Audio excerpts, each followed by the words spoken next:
श्रीमद् वाल्मीकि रामायण के अरण्य कांड को हम देख रहे हैं। कल हमने देखा कि श्री राम जी ने 14,000 राक्षसों को अकेले ही मार डाला और उससे पहले उन्होंने लक्ष्मण जी को और माता सीता को एक सेफ जगह पर भेज दिया था। तो और धनुष के टूट जाने पर और वो जो खर, पहले उन्होंने खर और दूषण दो थे, दूषण और त्रिशरा दोनों को मार दिया था। अब खर की बात जो है वो अंत में हो रही थी, यहाँ पर हमने कल समाप्त किया था। तो आज हम 19वें सर्ग से प्रारंभ कर रहे हैं कि राम द्वारा खर की भर्त्सना और उसकी गदा का भेदन। गदा वो जो भीम लेके चलते थे, तो वो क्योंकि राक्षस थे तो वो अपनी गदा लेके आए थे, तो क्योंकि रथ को तोड़ दिया, सारथी को मार दिया और घोड़ों को मार दिया, तो फिर वो पैदल ही श्री राम के पास आते हैं। तो उसके बारे में आज हम 19वें सर्ग से शुरू कर रहे हैं। ओम। खरं तु विरथं दृष्ट्वा रामो गदापाणिं वस्थितं मृदुपूर्वं महातेजा परुषं वाक्यं ब्रवीत्। रथहीन खर को हाथ में गदा लेकर रणभूमि में अवस्थित देख महातेजस्वी श्री राम ने उसे न्याय उचित और मर्म स्पर्शी वचन कहे। गजाक्षव्रत संबाधे बले महती तिष्ठता कृतं सुदारुणं कर्मं सर्वलोक जुगुप्सितम्। हे वीर, हाथी, घोड़ा, रथ आदि से परिपूर्ण विशाल सेना का स्वामी बनकर तूने सर्वलोक निंदित और घोर पाप कर्म किए हैं। जब श्री राम अकेले खड़े थे तो वो 14,000 सैनिक, रथ, हाथी, घोड़े वो लेके आया, इसलिए श्री राम कह रहे हैं कि इतनी बड़ी सेना का स्वामी बनकर तूने सर्वलोक निंदित और घोर पाप कर्म किए हैं। अकेले ही थे ना श्री राम, तो एक व्यक्ति पर इतने साधन संपन्न होके जो वार करना है वो शास्त्र निंदित है जी। उद्वेजनीयो भूतानां नृशंसः पापकरं कृत त्रयाणामपि लोकानामि ईश्वरोऽपि न तिष्ठति। क्या तू नहीं जानता कि प्राणियों को दुख देने वाला, निर्दयी और पाप कर्म करने वाला मनुष्य भले ही त्रिलोकी का स्वामी क्यों ना हो तो भी अधिक दिन वो जीवित नहीं रह सकता। मतलब तू क्या चाहता है कि तुम जीवित रहना चाहते हो, इसीलिए ज्यादा भोग करना चाहते हो, इसीलिए ना, इसलिए पर क्योंकि जिसने पाप किया है और जो निर्दयी है और जो प्राणियों को दुख देता है वो ज्यादा देर तक जीवित नहीं रह सकता। ये श्री राम जी बोल रहे हैं। करम लोक विरुद्धम तो कुर्वाणम क्षणदाच्र तीक्ष्णम सर्वजनो हंति सर्पम दुष्ट इमावगतम। हे रजनीचर, रजनीचर, रजनी बोलते हैं रात्रि को, चर मीन्स विचरण करने वाला। जो राक्षस लोग हैं वो रात को विचरण करते हैं, ठीक है ना। तो कह रहे हैं लोक विरुद्ध मानवीय शांति का उन्मूलन करने वाले अत्याचारी को ऐसे ही मार देना चाहिए जैसे घर में आते हुए विषधर सर्प को सब लोग मार डालते हैं। लोभ उत्पानी कुर्वाणा कामाध्या यो न बुध्यते भ्रष्टा पश्यति तस्यांतम ब्रह्माणि कर्कादि। जो मनुष्य लोभ या काम के वशीभूत होकर पाप कर्म करके पश्चाताप नहीं करता उसे उस कर्म के फल से ऐसे ही भ्रष्ट होना पड़ता है, यानी उसका अंत उसी प्रकार का होता है जैसे 4 पैर वाला जो ब्राह्मणी कीट है, मतलब वृष्टि के ओलों को खाकर अपना अंत कर लेता है। कि जो लाभ और काम के वशीभूत होकर किसी ने कुछ गलत काम किया और उसका वो प्रायश्चित नहीं करता तो उसका फल तो उसको भोगना ही पड़ता है, फिर वो भ्रष्ट हो जाता है। कैसे? जैसे 4 पैर वाला ब्राह्मणी कीट, एक कीड़ा होता है 4 पैर वाला जो वृष्टि के ओलों को खा लेता है। ओले जब बर्फ के पड़ते हैं ना तो वो उसको अन्न समझ के खा लेता है और उसकी मौत हो जाती है, मीन्स अपनी ही गलती से वो मर जाता है। वही बात कह रहे हैं कि अपने पाप कर्म ही हमें मार देते हैं। वस्तो दंड कारण्य तापसान धर्मचारिणः किंतु हत्वा महाभगान फलम प्राप्स्यासि राक्षस। ये राक्षस अधम, अधम मीन्स नीचे वाला, राक्षसों में भी जो सबसे नीचे है, इस दंडक वन में रहने वाले, धर्म आचरण में रत, निरपराध तपस्वियों को मारने का फल तुझे भोगना ही होगा। क्या तू ये नहीं जानता था? अब तूने इतने तपस्वियों को मारा है, उनके साथ अत्याचार किए हैं, तो इसका फल तो तुझे भोगना ही पड़ेगा। न चिरम पाप कर्मा न क्रूरा लोक जुगुप्स्ता ऐश्वर्यम प्राप्य तिष्ठन्ति शीर्ण मूला इव ध्रुमा। पापी, क्रूर और लोक निंदित मनुष्य ऐश्वर्य पाकर भी चिरकाल तक जीवित नहीं रह सकते। आजकल हम देखते हैं ना, इतने लोग पाप करते हैं, भ्रष्टाचार करते हैं, बड़ी बड़ी गाड़ियां ले लेंगे, कोठियां बना लेंगे, लेकिन उनका अंत भी फिर बड़ा बुरा होता है। वही यहाँ पर कह रहे हैं कि जो पापी हैं, जो क्रूर हैं और जो लोक निंदित मनुष्य हैं, वो ऐश्वर्य पाकर भी ज्यादा देर जीवित नहीं रह सकते। जैसे गली सड़ी जड़ वाले वृक्ष बहुत देर तक नहीं ठहरते, क्योंकि जिसकी जड़ ही खराब है, तो ऐसा जो वृक्ष है वो ज्यादा देर टिकता नहीं है। अवश्यम लभते जंतु फलम पापस्य कर्मणः घोरम पर्यागते काले द्रुमा पुष्पम इव्रातवम। जैसे ऋतु के आने पर वृक्ष स्वयं पुष्पित हो जाते हैं, ठीक उसी प्रकार समय आने पर जीवों को उनके किए पाप कर्मों का घोर फल अवश्य प्राप्त होता है। इसको अंडरलाइन करेंगे और इसको पढ़ते रहेंगे बार बार। अवश्यम लभन्ते जंतु फलम पापस्य कर्मणः घोरम पर्यागते काले द्रुमा पुष्प इवार्तवम। जैसे फल समय आने पर, वो कहते ना, माली सींचे 100 घड़ा ऋतु आए फल होए। आप 100 घड़ा पानी डाल दो, लेकिन फल कब लगेगा? जब उसकी ऋतु आएगी। आम आप बोलो कि नवंबर दिसंबर में आ जाए तो नहीं आएंगे। ऐसे ही जब पाप कर्म का फल देने का समय आता है, तभी वो फल पुष्पित होगा, तभी वो मतलब फल देगा, और लेकिन फल अवश्य मिलेगा, ये कह रहे हैं जी। न चिरात् प्राप्यते लोके पापानां कर्मणां फलम सविशान अमीवानां भुक्तानां क्षणदाच। ये निशाचर, जैसे विष मिश्रित अन्न खाने से मनुष्य शीघ्र ही मर जाता है, उसी प्रकार पापी को किए हुए पापों का फल प्राप्त होने में विलंब नहीं होता। जैसे जहर मिला हुआ भोजन खाने से बंदा मर जाता है, वैसे ही पापों का फल भी अवश्य मिलता है। पापम अचरताम घोरम लोकस्य प्रियम इच्छिताम अहम असादितो राज्या प्राण अहंतु निशाचर। हे निशाचर, घोर पाप करने वाले और लोक का अमंगल करने वाले पापचारियों के वध के लिए ही मुझे महाराज दशरथ ने वन में भेजा है। देखो, अब वो सही बात उन्होंने बोल दी ना, कि राक्षसों के वध करने के लिए ही मुझे वन में भेजा है, इसलिए श्री राम को कोई समस्या नहीं हुई, वो दुखी नहीं हुए। अध्यहित्वाम मया मुक्ता शरा कांचन भूषणा विदार्य निपतिष्यन्ति वल्मीकमिव पन्नगा।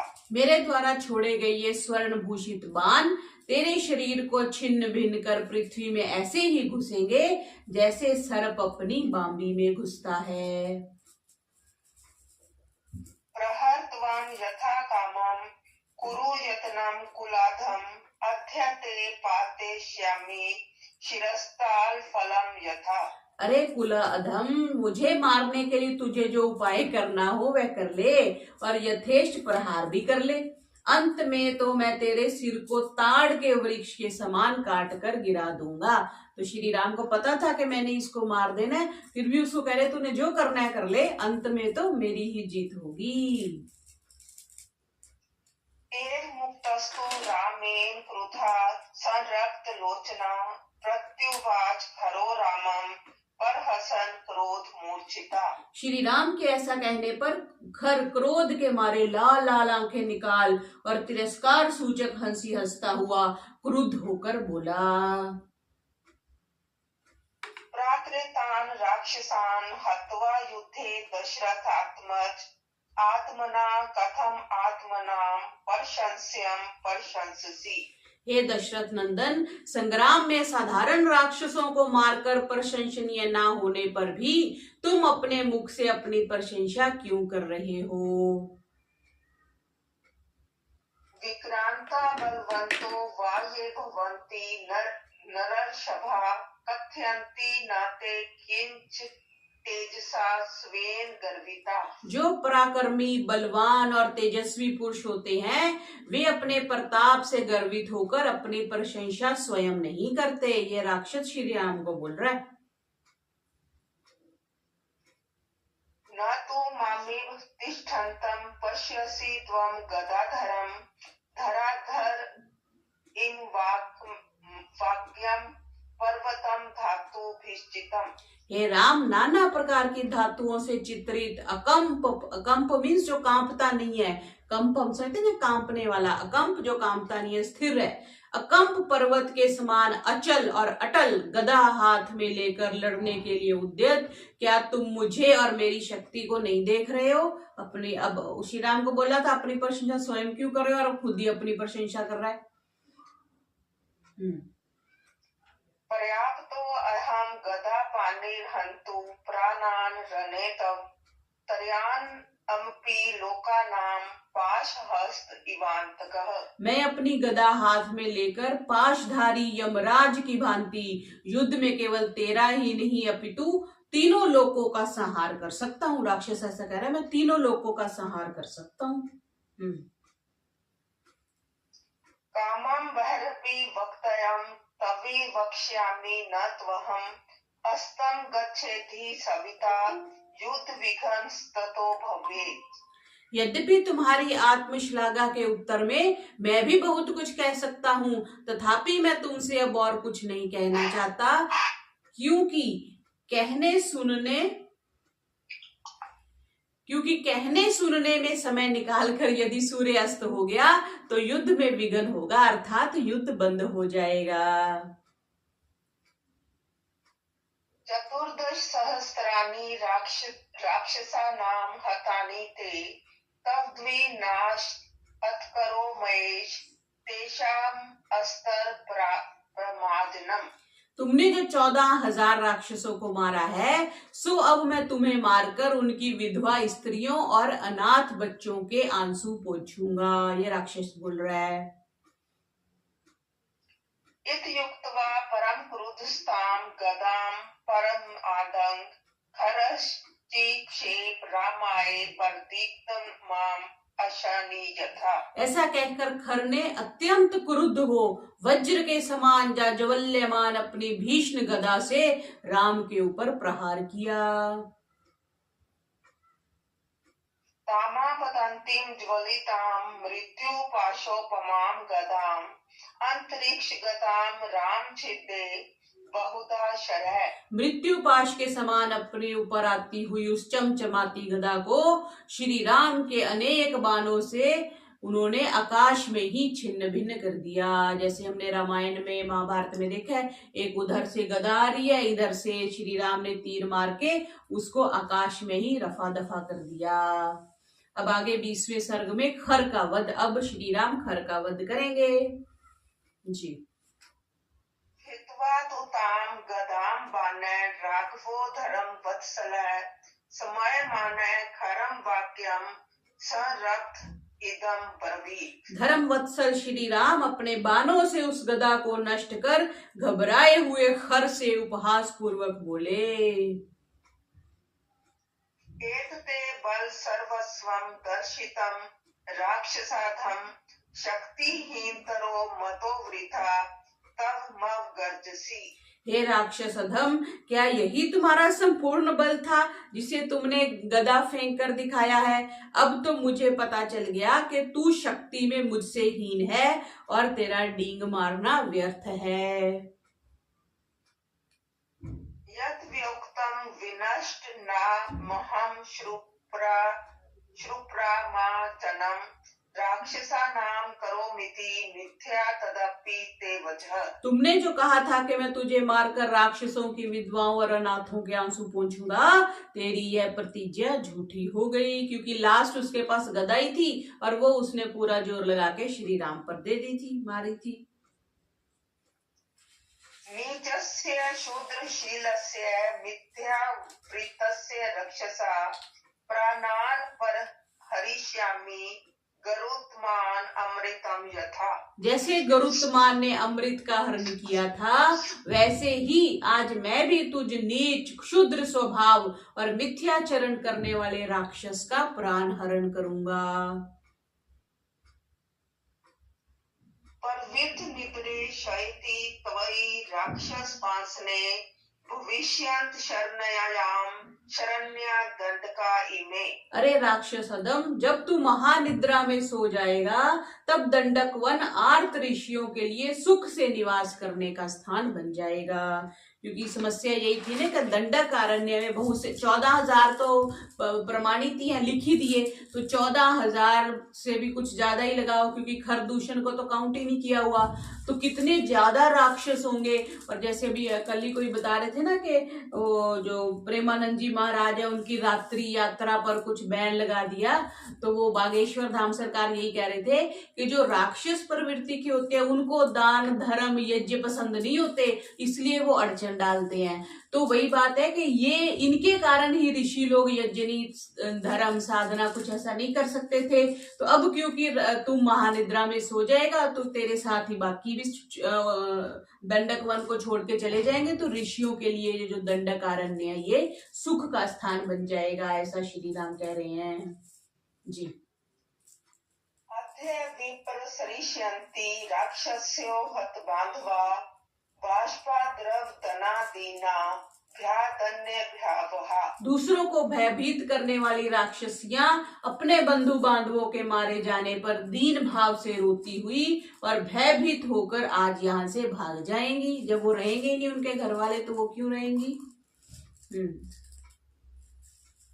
नृशंस नीच शूद्रा अमिनत्यम ब्राह्मण कंटक यत्कृते शंकितैरग्नो मुनि भी पात्यते हवि। हे निष्ठुर नीच ब्राह्मणों के द्वेषी क्षुद्रात्मा, तुम्हारे भय के कारण ही मुनि लोग निशंक होकर यज्ञ भी नहीं कर पाते थे। पीछे आया था ना कि वो यज्ञ में मांस फेंक देते थे, खून फेंक देते थे और यज्ञ को नष्ट कर देते थे। वही कह रहे थे वो तुम्हारे कारण ही जो मुनि लोग थे वो निशंक होकर यज्ञ नहीं कर सकते थे।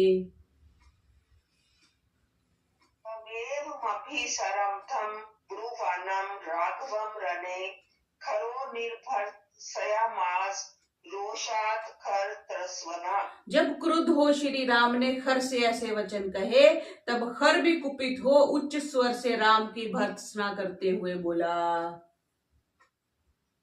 दृढ़म खल वलितो असि भवेष्यपि च निर्भया वाच्य अवाच्यम ततो ही त्वं मृत्यु वश्यो न बुध्यसे। निश्चय ही तू बड़ा अभिमानी है, जो भय के उपस्थित होने पर भी निर्भय सा बना हुआ है। तेरी मृत्यु निकट है, इसलिए तुझे बोलते हुए यह भी समझ में नहीं आता कि क्या कहना चाहिए और क्या नहीं। काल पाश परीक्षिता भवन्ति पुरुषा ही ये कार्यम न जानन्ति ते निरस्त षडिंद्रिया।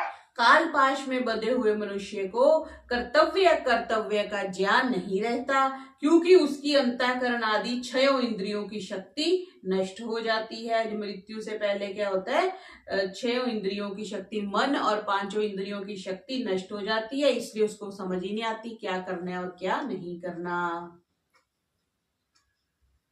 एव मुक्त्वा ततो रामं सरुन्ध्य भ्रिकुटिं ततः सदर्दश महासालम विदुरे निशाचरा। राम को ऐसा कहकर और भौहें तान कर उस खर ने निकट ही साल का एक बहुत बड़ा वृक्ष देखा।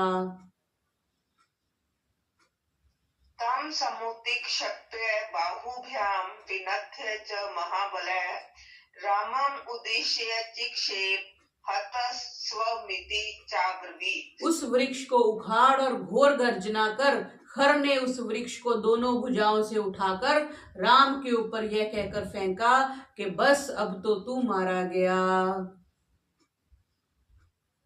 तमाम पतंतम बानो शिष्टवा राम प्रतापवान रोष महारय त्रिवम समरे खरम। प्रतापी राम ने उस साल वृक्ष को अपनी ओर आते देख उसे बाणों से छिन्न भिन्न कर डाला और संग्राम में खर का वध करने के लिए भयंकर क्रोध किया।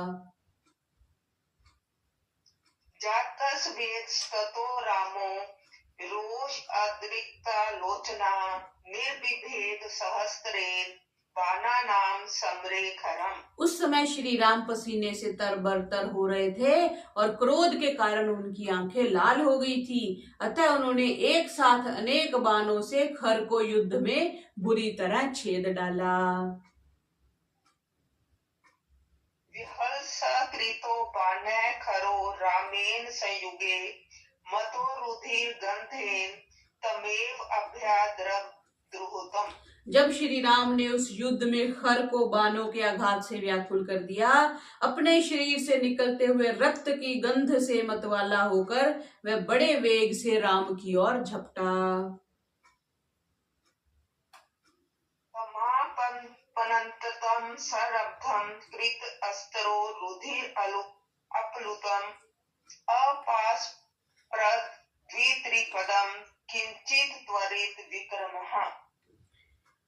रक्त से सने हुए क्रोधातुर खर को अपनी ओर आते देख शस्त्र विशारद श्री राम शीघ्रता पूर्वक अपने स्थान से 2-3 पग पीछे हट गए। पीछे हटने का कारण मतलब भय नहीं था, अपितु अस्त्र चलाने के लिए पर्याप्त स्थान की आवश्यकता थी, इसलिए श्री राम थोड़े पीछे हो गए। ततः पावक संकाशम ब्रह्मदंड मेवापरम संदुदे चापि धर्मात्मा मुमोच च खरम प्रति। तत्पश्चात धर्मात्मा श्री राम ने दूसरे ब्रह्मदंड और अग्नि के समान तेजस्वी एक बाण को धनुष पर रखकर खर के ऊपर छोड़ा। सविमुक्तो महाबानो खर से ओरसी चापतात सपपात खरो भूमौ दह्यमानः शरगिना। श्री राम के द्वारा छोड़ा हुआ वह भयंकर प्राण खर की छाती में जाकर लगा और उस बाण से निकली अग्नि से खर दग्ध होकर पृथ्वी पर गिर पड़ा और मर गया। ततो राजऋष्य सर्वे संगता परमर्ष्य सभाज्य मुदिता रामेदं वचनम ब्रुवन्। तब दंडक वन में सब राज ऋषि और ब्रह्म ऋषि एकत्रित हो श्री राम के पास आए और उनका सम्मान कर प्रसन्न होते हुए बोले। तदिदं न कृतं कार्यं त्वया दशरथ आत्मज सुखम धर्मम चरिष्यन्ति दंडकेषु महर्षया। हे दशरथ नंदन राम, राक्षस वध रूपी हमारा यह कार्य तुमने कर दिया। अब इस दंडक वन में महर्षिगण सुख से धर्म अनुष्ठान किया करेंगे। राम सयोपरि संहृष्टा व वृष विस्मित सदा अधिक मुहूर्तेन रामेण निशिता शरः चतुर्दश सहस्त्राणि रक्षसाम भीम कर्मणाम खरदूषण मुख्यानाम निहतानि महाहवे। उन ऋषियों ने हर्षित हो श्री राम के ऊपर पुष्प वृष्टि की और वे ऋषिगण विस्मित थे कि उस महायुद्ध में श्री राम ने खरदूषण आदि मुख्य राक्षसों सहित 14,000 घोर कर्म करने वाले राक्षसों को 3 ही घड़ी में कैसे मार डाला।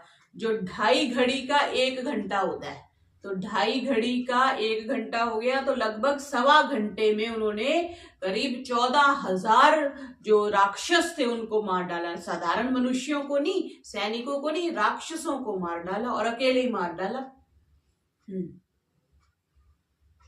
एतस्मिन् अंतरे वीरो लक्ष्मणा सह सीतया गिरिदुर्गा द्विनिष्क्रम्य संविवेशा आश्रमं सुखी।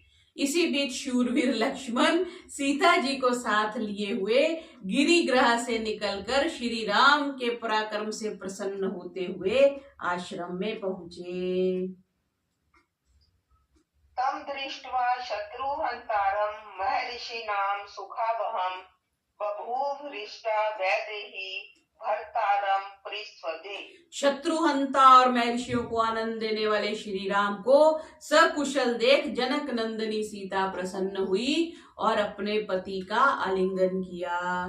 तो इस प्रकार जब उन्होंने देखा कि इतने हजार सैनिकों को मारने के बाद भी श्री राम सुरक्षित हैं और ठीक हैं, तो वो दोनों प्रसन्न हो गए। अब आगे 21वें सर्ग में क्या आ रहा है कि अकंपन का रावण को खरदूषण के वध का समाचार देना और रावण का मारीच के पास पहुंचना। अब जैसे खर और दूषण, खर उसने बताया था ना शूर्पणखा ने कि वो मेरा भाई है, तो उसका ये रावण दूसरा भाई है, तो उसके पास वो सूचना भेजेंगे कि भाई वो तो मारा गया, अब तुम संभालो जी।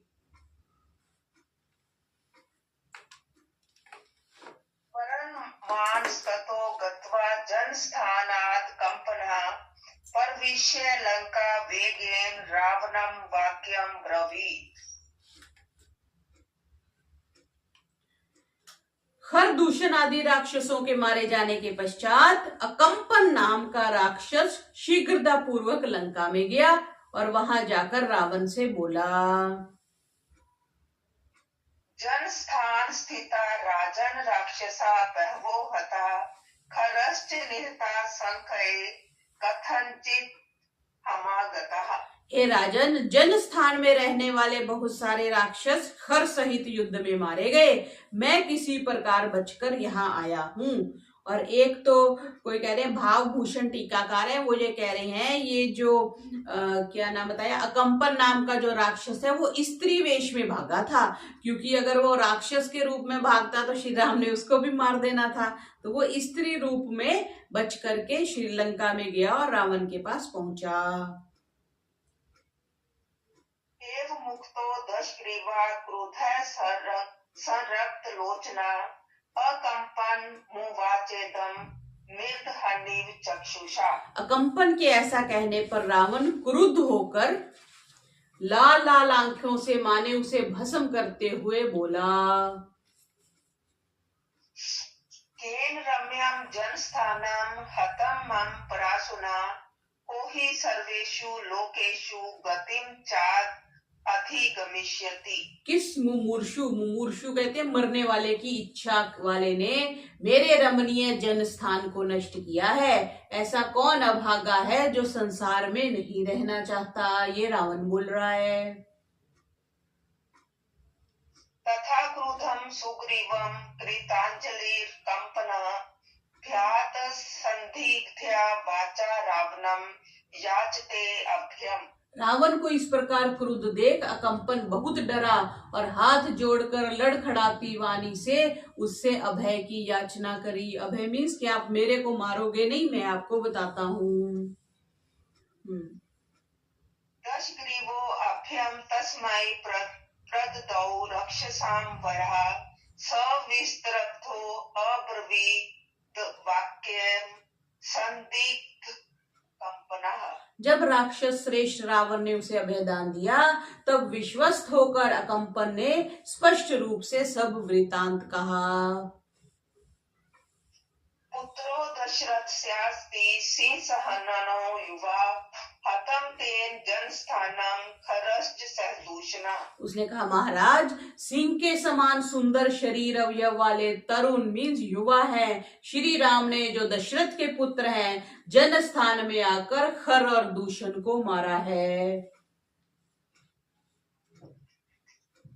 अकंपन वचा श्रुत्वा रावणो वाक्यं ब्रवीत जनस्थानम गमिष्यामि हंतुम रामम स लक्ष्मणं। अकंपन की बात सुन रावण ने कहा कि राम और लक्ष्मण को मारने के लिए मैं स्वयं जनस्थान में जाऊंगा।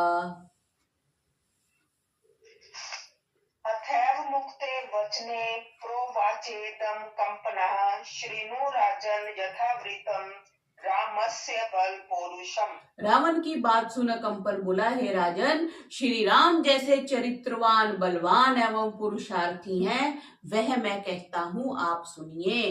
तो जैसे जो कहते हैं ना, तारीफ वो होती है जो आपके दुश्मन करे। तो अब राक्षस श्री राम का दुश्मन है, फिर भी उनकी तारीफ कर रहा है। क्या कह रहा है? असाध्य कुपितो रामो विक्रमणेन महायशा आप गया स्वरूप नाया वेगम परी हरेचर। महायशस्वी राम जब क्रुद्ध होकर संग्राम में खड़े हो तब उनका सामुख्य करना असाध्य है, मीन्स उनका सामना नहीं किया जा सकता। बाण विद्या में ऐसे निष्णात हैं कि जल से पूर्ण नदी के प्रवाह को अपने बाणों से रोक सकते हैं। जल से परिपूर्ण पानी का तेज भरा हुआ नदी है, उसको बाण से कैसे रोकेंगे, मतलब इतना व्यवस्थित करके बाण मारेंगे कि बाणों की एक बांध बन जाए और पानी रुक जाए। इतने तीर चलाने में श्री राम जो थे वो निपुण थे। न हि रामो दशग्रीव शक्यो जेतुं त्वया युधि रक्षसां वा अपि लोकेन स्वर्ग पाप जनैरि।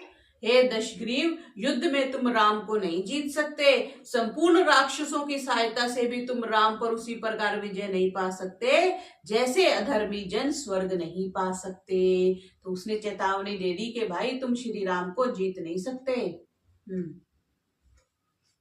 न तं वध्यमहं मन्ये सर्वे देवासुरैरपि अयं तस्य वध्य उपायस्तं मम कामना शृणु।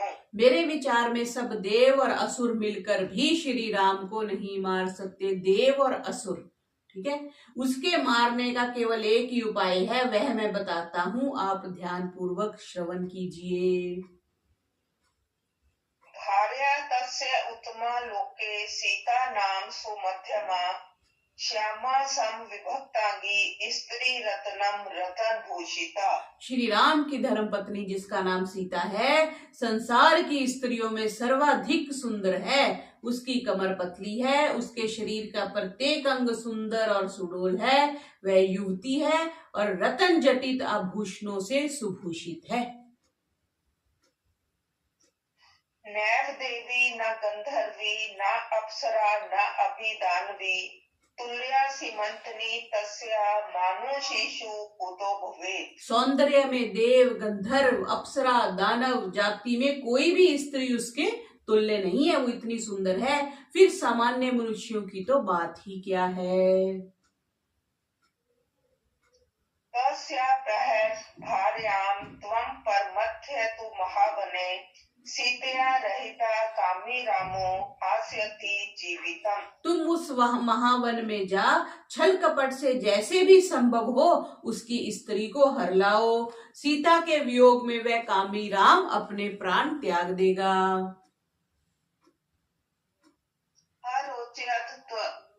तद वाक्यम रावणो राक्षस अधिपै चिंतयित्वा महाबाहु कंपन मुवाच। महाबाहु राक्षसेश्वर रावण को अकंपन का बतलाया हुआ यह उपाय जो था वो पसंद आया और कुछ सोचकर उसने अकंपन से कहा, पाठम काल्यम गमिष्यामि योगम सार्थिना सह आनिष्यामि वैदेहीमिमां दृष्टो महापुरी। बहुत अच्छा, मैं कल प्रातः काल अपने सारथी के साथ अकेला जाऊंगा और प्रसन्नता पूर्वक सीता को इस महानगरी लंकापुरी में ले आऊंगा। अथैव मुक्त्वा पर्ययो खरयुक्तेन रावणः सदूरे चाक्षमं गत्वा ताटकेयम् उपागतम्। अकंपन से ऐसा कहकर रावण खच्चरों से युक्त रथ पर आरूढ़ होकर चला।